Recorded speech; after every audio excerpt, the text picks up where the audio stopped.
more defeated. It's more of a fluid motion. So slam. Close enough. All right, rolling and act.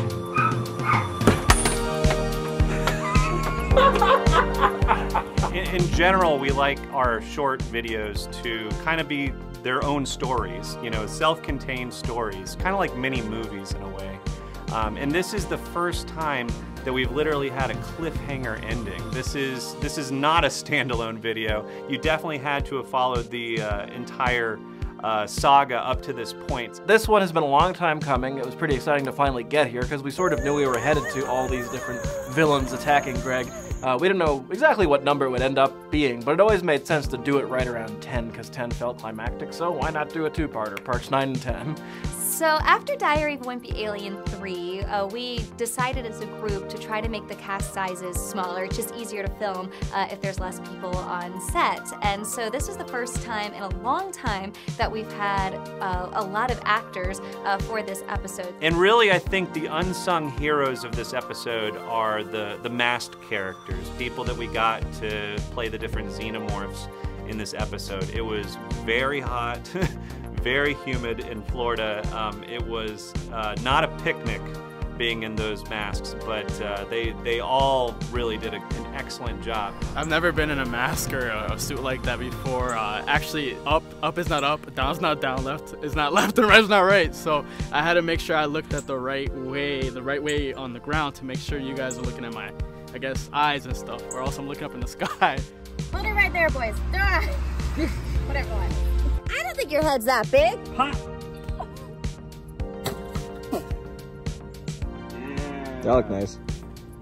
So we just finished the lemonade scene where we see Greg and his friends setting up lemonade on our turf. And we scoot them away so that we can sell lemonade. But then a balloon comes from Pennywise and pops, and then we drop the lemonade, which later leads to some altercations. A big brawl. You wrecked our lemonade! You wrecked our lemonade! You destroyed my lawnmower! Enough chat! Fight! Beyonce lemonade video. I actually love the Chucky introduction for this. Oh, yeah. Really good. So when Chucky is in the kitchen trying to get Greg, and of course Greg is oblivious to what's happening, Chucky falls right into the trash can. That was one of the first scenes we shot, and I just thought it was hilarious. Anything with the Chucky doll is great, like him running in the woods. It's just fun playing with toys on set. In writing episodes 9 and 10 together, there was a definite desire to keep them feeling like both have their separate identities, but both are clearly two parts of a whole. Even just bringing both the parents into number 9, making sure Roderick's there. You don't necessarily need them all to tell the story of part 9, but I think you'll see by the end of part 10, you want everybody involved in part 9 so that part 10 can work. You definitely had to be a fan of Wimpy Alien and have watched the series up to this point. So it's not a standalone episode, but what it is it's keeping the needs and the wants of the fans front and center. That's kind of it's a love letter to the fans essentially.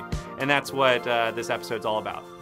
Thank you guys so much for watching the behind the scenes of Diary of a Wimpy Alien 9, the Smackdown Part 1. If you love what we do, love Wimpy Alien, you can actually support us by buying anything on Teespring. You can purchase a mug, a t-shirt like this, and there's a lot of other merch on there. All of the revenue that we make from Teespring goes right back into making the videos for you to love and enjoy. So for instance, all the masks that you saw in episode 9, that was from your Teespring purchases. So thank you so much for supporting us, and we'll see you next time. Please subscribe to And You Films. Yes, the world's not rid of me yet. Cut! Print! That's a wrap on Wimpy Alien 9! Yay! Now let's start Wimpy Alien 10! And action!